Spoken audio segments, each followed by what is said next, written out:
My viewers a very warm welcome. तो आज की रीडिंग में हम देखेंगे कि अभी आपको क्या करना चाहिए। ठीक है, अभी आपको क्या करने की ज़रूरत है या क्या करने की आवश्यकता है। ठीक है, या फिर आपको क्या करना चाहिए अभी। ओके, तो चलिए स्टार्ट करते हैं रीडिंग। ध्यान रखना है ये रीडिंग किसी स्पेसिफिक पर्सन के लिए नहीं है, इसलिए हर चीज़ हर किसी से रेजोनेट नहीं करेगी। हो सकता है कुछ बातें करे, हो सकता है सारी बातें कर जाएं, तो ओपन माइंडेड रहिएगा। जितना रेजोनेट करे उतना रखिएगा, बाकी को लेट गो कर दीजिएगा। ठीक है, गाइडेंस अगर आपको लग रहा है, आपकी गट फीलिंग बोल रही है कि आपके लिए है, तो उसको फॉलो करें ना, वरना नहीं भी कर सकते हैं। ठीक है, तो चलिए स्टार्ट करते हैं आज की रीडिंग के साथ। तो ध्यान को इधर रखिएगा ताकि ये कार्ड्स आपके एनर्जी कैच करके सही सही गाइडेंस निकाल पाएँ आपके लिए। तो चलिए शुरू करते हैं। पूछते हैं कार्ड से कि क्या गाइडेंस है आपके लिए या फिर आपको भी क्या करने की ज़रूरत है। कार्ड से मैं प्लीज़ बताएं कि हमारे व्यूअर्स को अभी इस समय में क्या करने की ज़रूरत है। हमारे व्यूअर्स को अभी इस समय में क्या करने की ज़रूरत है। मैं 2 पाइल्स लूँगी, पाइल 1 एंड पाइल 2। आप एक पाइल सेलेक्ट करके जिस पाइल से आप ज़्यादा रेजोनेट फील करें उस पाइल की रीडिंग को आप देख सकते हैं। ठीक है, ओके। 2 पाइल्स हैं यहाँ पे। पहला पाइल है 4 ऑफ वैंड्स, दूसरा पाइल है दूसरा पाइल है 2 ऑफ स्वॉर्ड्स। ठीक है, किसी एक पाइल को सिलेक्ट कीजिए जिससे आप ज़्यादा कनेक्टेड फील कर रहे हो। 4 of wands and 2 of swords. This is pile 1 4 of wands, pile 2 is 2 of swords. I hope आपने सिलेक्ट कर लिया हो। स्टार्ट करते हैं पाइल 1 से।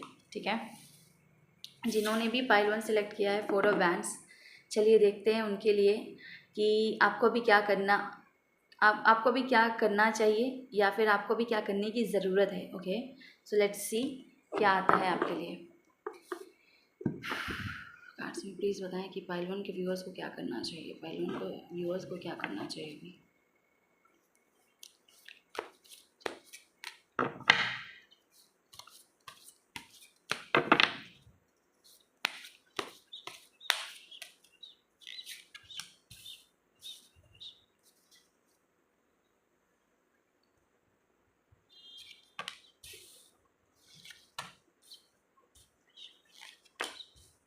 ठीक है, जो कार्ड्स आए हैं आपके लिए वो कार्ड्स हैं 9 ऑफ वैंड्स,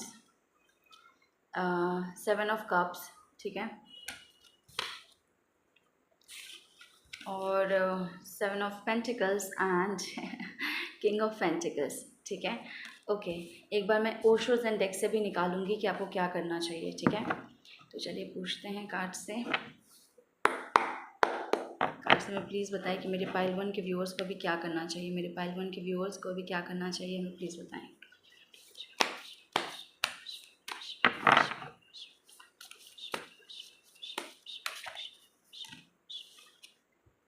सप्रेशन का कार्ड आया है, एग्जिस्टेंस का कार्ड आया है। ठीक है, ओके। सो मुझे क्या दिख रहा है यहाँ पे, ओवरऑल जो है व्यूअर्स आपको जो है ना, मुझे ऐसा लग रहा है कि अभी जो है आप अपनी लाइफ के कुछ हैप्पी फेज़ में हैं। ठीक है, कुछ अच्छा हो रहा है अभी आपकी लाइफ में। आप जो है किसी या तो किसी फंक्शन में गए हों या फिर जाने वाले हों। ठीक है, कोई सेलिब्रेशन वाला फेज़ दिख रहा है मुझे आपकी लाइफ का कि आप सेलिब्रेट कर रहे हैं। ठीक है, तो ये आपकी करंट एनर्जी है जहाँ पे आप सेलिब्रेट करते हुए दिख रहे हैं। ठीक है, हो सकता है आप पार्टी कर रहे हो दोस्तों के साथ, उनके साथ वक्त बिता रहे हो, कहीं बाहर घूमने गए हैं, किसी वेकेशन पे गए हैं, है ना, किसी ट्रिप पे गए हो आप। ऐसी एनर्जी मुझे आपकी दिख रही है। ठीक है, और या आपके लिए गाइडेंस भी यही है कि आपको हैप्पी एनर्जी में रहना है, आपको सेलिब्रेटिंग एनर्जी में रहना है। ठीक है, आप सेलिब्रेटिंग एनर्जी में रहें। ठीक है, मतलब कि हैप्पी रहें और सेलिब्रेशन के मोड में रहे, सेलिब्रेशन के माइंडसेट में रहें। ठीक है, मतलब माइंडसेट ऐसा कि आपके साथ सब पॉजिटिव होगा और आप अपनी लाइफ को सेलिब्रेट करते हुए जिए। ठीक है, ऐसा जो है आपको करने की ज़रूरत है या आपको करना चाहिए। ठीक है, अब कार्ड्स मुझे क्या दिखा रहे हैं कि आपकी लव लाइफ में आपको जो है कुछ चूज़ करना है। आपका जो सिचुएशन है ना उसमें आप कंफ्यूज होते हुए दिख रहे हैं, ठीक है। मुख्यतः कारण ये हो सकता है कि आप अपनी भावनाओं को ना बहुत ज़्यादा दबा रहे हों, आप अपनी फीलिंग्स की आवाज़ सुन नहीं रहे होंगे, ठीक है। आप अपनी भावनाओं को दबा रहे हैं, अपनी फीलिंग्स को सुन नहीं रहे हैं, इल्यूजन में फंस रहे हैं। क्योंकि आप इल्यूजन में इसलिए फंस रहे हैं क्योंकि आप अपनी फीलिंग्स को सुन नहीं रहे हैं, ठीक है। आप अपने मन की आवाज़ को सुन नहीं रहे हैं। तो भगवान बोल रहे हैं कि आपको अपनी लव लाइफ में, ठीक है, अपनी लव लाइफ में इल्यूजन में नहीं फंसना है, इल्यूजन में मत फंसिए, ठीक है। दूसरों के कहे अनुसार मत कीजिए, अपनी भावना को दबाकर कोई डिसीजन मत लीजिए। आप बेसिकली अपने मन की बात नहीं सुन रहे हैं, अपनी इमोशंस की बात नहीं सुन रहे हैं, इसलिए आप कंफ्यूज हो रहे हैं, ठीक है। जब आप अपने इमोशंस की बात सुनेंगे ना, अपने मन की, अपनी गट की बात सुनेंगे, आप एक्चुअली क्या चाहते हैं, तो ये कन्फ्यूजन दूर हो जाएगा, ठीक है। ये कन्फ्यूजन ज़्यादातर इसलिए आ रहा है क्योंकि आप लोगों की बातों पर बहुत ज़्यादा विचार कर रहे हैं, ठीक है, और फिर इल्यूजन में फंस रहे हैं और अपनी गट फीलिंग को नहीं सुन रहे हैं। तो भगवान आपको बोल रहा है कि आपकी लव लाइफ में आपको चूज़ करना है कि आपको क्या करना है, आपको किस इंसान के साथ रहना है या किस इंसान के साथ जाना है, या किसी एक इंसान के साथ कोई सिचुएशन सही नहीं चल रही है तो उसमें आपको जो है ना, ऐसा नहीं है कि अपने आप को बिल्कुल इमोशन लेस करके कोई डिसीजन ले लेना है। ऐसा मत कीजिएगा, अपने इमोशंस को मत दबाइएगा। आप अगर आपके मन में उस इंसान के प्रति पैशन है, प्रेम है, आप उसके साथ फ्यूचर देखते हैं, तो अपने आप को दबाइए मत, ठीक है। मुझे ऐसा दिख रहा है कि आप अपने आप को दबा रहे हैं, अपनी भावनाओं को दबा रहे हैं, अपने पैशंस को दबा रहे हैं, ठीक है, और इल्यूजन में फंस रहे हैं। तो ऐसा मत कीजिए, भ्रमित मत होइए। आप अपने मन की आवाज़ सुनिए, अपने भावनाओं को सुनिए। आपका भावना जो बोल रहा है, आपकी गट फीलिंग जो बोल रही है इस सिचुएशन में, किसी पर्सन के लिए बोल रही है कि हाँ यही पर्सन है, तो वही है। अगर बोल रही है कि आपको इस पर्सन के साथ ये करना चाहिए, जो आपके अंदर की आत्मा बोल रही है कि आपको इस पर्सन के साथ प्यार महसूस होता है, तो आपको इसका वेट करना चाहिए, तो कीजिए, ठीक है। ऐसा गाइडेंस आ रहा है। अगर आपको क्योंकि आप ना अपने इमोशंस को सप्रेस कर रहे हैं, अपने इमोशंस को आपने दबा दिया है, और दबा दिया है इसलिए आप भ्रमित हो रहे हैं कि प्रैक्टिकली ये ज़्यादा सही है, मैंने बहुत झेला है, या जो भी है, या इंसान जो है ऐसा है वैसा, जो भी सिचुएशन है आपकी, आपको अपने फीलिंग्स की आवाज़ सुन के फिर आपको डिसाइड करना है, इल्यूजन में नहीं फंसना है, ठीक है। आप देखिए कि क्या आपके मन में उस इंसान के प्रति सच में भावनाएं हैं, क्या आप सच में उस इंसान के साथ फ्यूचर देखते हैं, क्या आप सच में उस इंसान के लिए पैशनेट हैं, तो ज़रूर उसका इंतज़ार कीजिए, ज़रूर उसके लिए वेट कीजिए, ठीक है। दूसरों की बातों में मत आइए, ठीक है। अगर आपको लगता है कि ये डिसीजन लेना सही है इस सिचुएशन में, तो ज़रूर लीजिए। अगर आप इस समय में अपनी लव लाइफ में सही डिसीजन ले लेंगे तो ये आपकी लव लाइफ को बहुत हैप्पी कर देगा, ये आपकी लव लाइफ में न्यू स्टार्ट ले आएगा, ठीक है। ये आपकी लव लाइफ में कमिटमेंट भी ला सकता है, ठीक है, स्टेबिलिटी, कमिटमेंट, मैरिज भी आ सकता है, ओके। अब ये हो सकता है आपको 2-3 लोगों में से किसी एक को चुनना हो, या फिर किसी एक पर्सन के लिए ही 2-3 सिचुएशन हो, उस सिचुएशन में से किसी एक सिचुएशन को चुनना हो। अब ये टोटली डिपेंड करता है कि आप कैसा फील कर रहे हैं उस पर्सन के लिए। अपनी भावनाओं को दबा के डिसीजन मत लीजिएगा, ये आपके लिए गाइडेंस आ रहा है। अगर आप ऐसा करेंगे, आप इस सिचुएशन में अपनी फीलिंग्स की बात सुन के आप डिसीजन लेंगे अपनी लव लाइफ में, तो आपके लिए सेलिब्रेशन आएगा, आपके लिए न्यू स्टार्ट आएगा, स्टेबिलिटी आएगी, ठीक है। सेलिब्रेशन, न्यू स्टार्ट, स्टेबिलिटी, एक फ्यूचर हो सकता है आप दोनों का साथ में, ऐसा मुझे दिख रहा है। मैरिज की एनर्जी भी आ रही है बहुत लोगों के लिए, ठीक है। अब आपके कैरियर में आपको क्या करना चाहिए, तो आपके कैरियर में आपको भगवान बोल रहे हैं कि आपको इन्वेस्ट करना है, ठीक है। आपको हो सकता है इन्वेस्टमेंट्स करने की ज़रूरत पड़े किसी एक क्षेत्र में, ठीक है। ये इन्वेस्टमेंट जो है ये इन्वेस्टमेंट डायरेक्ट मनी का भी इन्वेस्टमेंट हो सकता है कुछ लोगों के लिए, और ये इन्वेस्टमेंट कुछ लोगों के लिए किसी चीज़ पे मेहनत करना भी हो सकता है, ठीक है। किसी आर्ट को सीखना, किसी कला को सीखना, किसी प्रोफेशन को सीखना, और उस पर मदद बोल रही हूँ, उस पर काम करना, ठीक है, उस पर एक्ट करना, ऐसा भी दिख रहा है मुझे। अगर आप जिस कैरियर के लिए आप पैशनेट हैं, जिसमें आप चाहते हैं अपने कैरियर को बनाना, ठीक है, या आप जिस चीज़ में इन्वेस्ट करना चाहते हैं, अगर आप उसमें माइंडफुली करेंगे इन्वेस्टमेंट, या फिर उसमें मेहनत करेंगे, ठीक है, क्योंकि मुझे एनर्जी दिख रही है एनालिसिस की। अगर आप उस चीज़ में एनालाइज करके उसमें इन्वेस्ट करेंगे, उस चीज़ में एनालाइज करके उसमें मेहनत करेंगे, तो आप किंग ऑफ पेंटिकल्स की एनर्जी में आ सकते हैं। मतलब आप फुलफिल हो सकते हैं अपने मनी में। आपका कैरियर जो है आपका बहुत बहुत बढ़िया होता हुआ दिख रहा है, मनी की अबंडेंस होती हुई दिख रही है, ठीक है।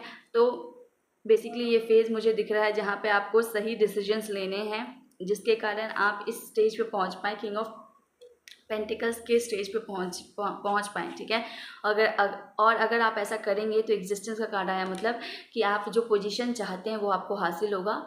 करना क्या है, आपको एक डीप एनालिसिस करके चीज़ों को आगे बढ़ाना है। अगर आप इन्वेस्ट करना चाहते हैं तो उसमें भी आपको बहुत सोच समझ के आगे बढ़ाना है, अपने पैसों को इन्वेस्ट करना है। अगर आप किसी क्षेत्र में आगे बढ़ना चाहते हैं तो उसमें भी आपको सोच समझ के उस क्षेत्र में मेहनत करनी है, और आपको कड़ी मेहनत करनी पड़ सकती है, ऐसा मुझे दिख रहा है। अगर आप कुछ सीख रहे हैं तो उसमें आपको कड़ी मेहनत करनी पड़ सकती है, ऐसा माइंडसेट रखिएगा।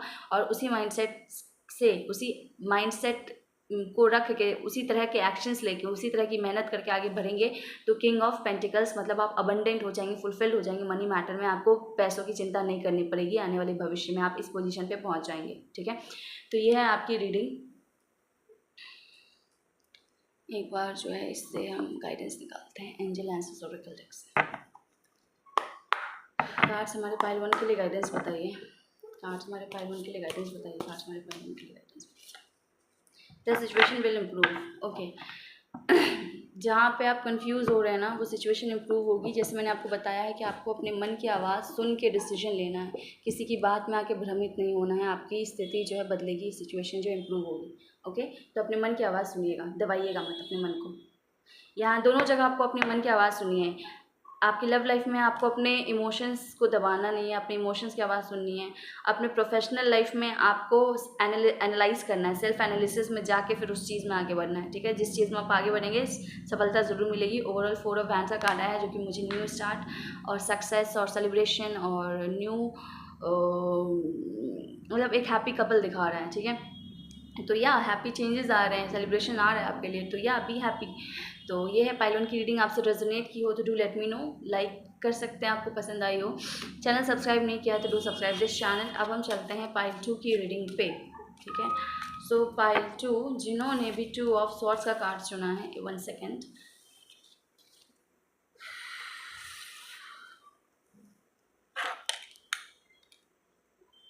सो pile 2, this is 2 of swords. जिन्होंने भी 2 ऑफ सॉर्ड्स का कार्ड चुना है तो चलिए देखते हैं आपके लिए आपको भी क्या करना चाहिए, ठीक है।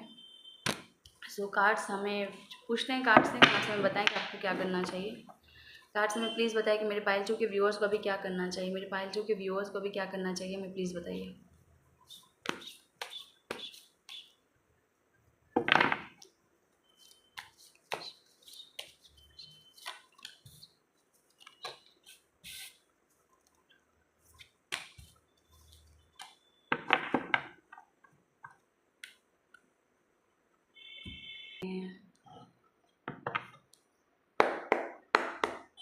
कार्ड्स हमें बताएं कि मेरे पाइल 2 के व्यूअर्स को क्या करना चाहिए इस समय में, पाइल 2 के व्यूअर्स को क्या करना चाहिए।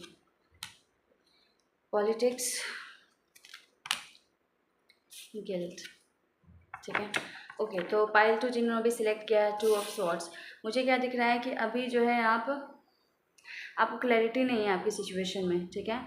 आप अनक्लियर हैं अपनी सिचुएशन में, ठीक है। तो आपको इमोशनली खुद को बैलेंस करने के लिए कहा जा रहा है, ठीक है। तो अगर इस पर स्पेसिफिक बात करें आपके इमोशनल एस्पेक्ट की, ठीक है, तो ख़ास तौर से आप इमोशनली जो है ना अभी क्या बोलूँ मैं, बैलेंस्ड नहीं है, तो आपको हीलिंग करने की ज़रूरत है। टेम्परेंस का कार्ड आया है डेथ के साथ, ठीक है, मतलब और गिल्ट आया है, मतलब क्या दिखाता है कि आपकी लाइफ में जो ख़राब फेस था वो ख़त्म हो रहा है, ठीक है। अगर कुछ गलत हो गया है आपके साथ या फिर आपने कर दिया किसी के साथ तो उसको अपने दिमाग से, अपने अंदर से इन चीज़ों को ख़त्म कीजिए, ठीक है। अपने मन से, अपने दिमाग से इन चीज़ों को ख़त्म कीजिए, ठीक है। और अपने अंदर जो है हीलिंग कीजिए, ठीक है। बैलेंस लेके आइए, इमोशनल बैलेंस लेके आइए, ठीक है। आप जो है आपको ज़रूरत है अपने आप को माफ़ करने की, आपके दिमाग में जो इमोशनल वो चल रहा है ना, क्या बोलते हैं उसको, आंधी चल रही है ना, उसको ख़त्म कीजिए। जो इमोशनल चोट खाए हैं आप या दुखी हैं आप या जीवन से निराश है, जो भी नेगेटिव है उसको ख़त्म करना है, ठीक है।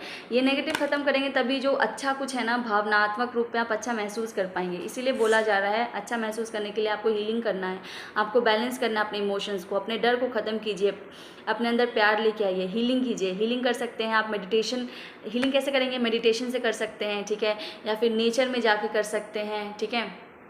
या फिर आप जो है एंजल एंजल को बुला सकते हैं आपकी हीलिंग के लिए। एंजल को मतलब भगवान, एंजल अगर आप नहीं समझते हैं तो आप भगवान, जिस भगवान को आप मानते हैं उनको आप समर्पित कर दीजिए, सरेंडर कर दीजिए और उनसे बोलिए कि वो आपको हीलिंग प्रदान करें, वो आपको इमोशनली हील करें। ठीक है, यहाँ पे आप लोगों को भावनात्मक रूप से सपोर्ट कर सकते हैं जिससे कि आपको हीलिंग मिले। ठीक है, ऐसा भी दिख रहा है मुझे। इसके अलावा मुझे क्या दिख रहा है कि आपके प्रोफेशनल लाइफ में आपको नया स्टार्ट करने की ज़रूरत है। हो सकता है रिसेंटली आपके साथ कुछ लोग जो है ना पॉलिटिक्स कर रहे हों। ठीक है, आपके साथ दो चार कर रहे हैं, मतलब आपको डिसीव करने की कोशिश कर रहे हैं, आपको नीचा करने की कोशिश कर रहे हैं। ठीक है, बट आप चिंता मत कीजिए, आपको बस अपने ऊपर ध्यान देना है। इस कारण से भी आप कंफ्यूज हो रहे हैं कि क्या सही है क्या गलत है। ठीक है, तो आपके लिए गाइडेंस ये आया है कि आप कंफ्यूज मत होइए, आप अपने अंदर आप मेडिटेशन कीजिए, आपको क्लैरिटी मिलने लगेगी। ठीक है, इसके अलावा मुझे दिख रहा है कि आपके प्रोफेशनल लाइफ में ना सेलिब्रेशन या फिर न्यू स्टार्ट हो रहा है, आप कुछ नया स्टार्ट कर रहे हैं और वो नया स्टार्ट जो है आपको एम्प्रेस बनाएगा। ठीक है, आप कुछ नया स्टार्ट कर रहे हैं, कोई नया चीज़ शुरू कर रहे हैं, या फिर आप किसी चीज़ में आप एक अच्छे स्टेज पे पहुंचने वाले हैं। ठीक है, जो भी आपने सेलेक्ट किया जो प्रोफेशन, उसमें आप अच्छे स्टेज पे पहुंचने वाले हैं, या फिर कुछ लोगों के लिए एक नया बिगनिंग हो सकता है, एक नया स्टार्टिंग हो सकता है किसी नए प्रोफेशन का, और वो नया प्रोफेशन आपको स्टेबिलिटी देगा, आपको इम्प्रेस बनाएगा, एबेंडेंट बनाएगा फाइनेंशियली। और अगर आप अपने इमोशनल एस्पेक्ट पे काम कर लेंगे तो आपके लाइफ में इमोशंस भी आएंगे और आप बिल्कुल पूरी तरह फुलफिल्ड हो जाएंगे, एम्प्रेस बन जाएंगे, महारानी बन जाएंगी, जहाँ पे आपके पास ना पैसे की कमी होगी, ना आपके पास इमोशंस की कमी होगी, ना रिश्तों की कमी होगी। मतलब सब कुछ होगा आपके पास, ग्रोथ भी होगा, आपका खुद का पहचान भी होगा, इंडिपेंडेंसी भी होगी, और साथ ही साथ आपकी लाइफ में आपका प्यार भी होगा, आपका फुल फ्लरिश फैमिली भी होगा। ठीक है, तो ये आपकी रीडिंग है, आपके लिए एक बार एक गाइडेंस ले लेते हैं। कार्ड्स में पाइल 2 के लिए बताएं, हमारे पाइल 2 के लिए गाइडेंस बताएं। आप अपने गिल्ट से बाहर निकलिए, अपने ओवर थिंकिंग से, अगर कुछ गलत हो गया या गलत कर दिया उससे बाहर निकलिए। द सिचुएशन विल इम्प्रूव, यही आ रहा है कि अभी जो फंसे हुए हैं सिचुएशन में इम्प्रूवमेंट आएगी। आप हीलिंग कीजिए खुद की, और जो लोग पॉलिटिक्स कर रहे हैं उन सब से माइंड हटा के अपने आप पे ध्यान दीजिए। न्यू स्टार्ट आ रहा है आपकी लाइफ में, फाइनेंशियली आप ग्रो कर सकते हैं। अगर आपको नया स्टार्ट करना है, कुछ नया स्टार्ट करना है तो कीजिए। अगर या फिर आप जिसमें हैं उसमें भी कुछ नया आपको एक पोजीशन मिल रहा है, नया ग्रोथ आता हुआ दिख रहा है। ठीक है, आपको सब कुछ मिलेगा। आप एम्प्रेस का कार्ड है आपके लिए। आप अगर आप खुद की हीलिंग कर लेंगे तो आपके लिए इमोशनल फुलफिलमेंट भी है, पैसा प्यार सब कुछ है आपके जीवन में, परिपूर्णता है आपके जीवन में। बस थोड़ा अपने आप की हीलिंग कीजिए, अपने आप को अंदर से इमोशनली फुलफिल कर लीजिए, ईश्वर को सरेंडर कर दीजिए, उनसे हीलिंग मांगिए, सब इम्प्रूव होगा, सब चेंज होगा। और अगर आपको प्रोफेशनली नया दिशा चुनने की ज़रूरत है तो चूज़ कीजिए। अगर आपका गट फीलिंग बोल रहा है कि आपको ये करना है तो उस दिशा में आप चूज़ कीजिए, जो दिशा आपको खुशी दे रही है उस दिशा को चूज़ कीजिए। ठीक है, यस, और इस गिल्ट से बाहर आ जाइए, डर से बाहर आ जाइए, सब अच्छा होगा। Yes, 2 of sorts, emotional balance लेके आइए, आपकी स्थिति अभी सही नहीं है। ठीक है, तो ये है आपकी रीडिंग पाइल 2। मैच की हो तो बताइएगा, अच्छी लगी हो तो लाइक कर दीजिएगा, चैनल सब्सक्राइब नहीं किया तो डू सब्सक्राइब, अगर शेयर करना चाहें तो किसी के साथ शेयर कर सकते हैं। थैंक यू सो मच, आज की रीडिंग में इतना ही। आई होप आपको कुछ गाइडेंस ज़रूर मिला हो। तो मिलते हैं आपसे अगली रीडिंग में। Till then take care, bye bye.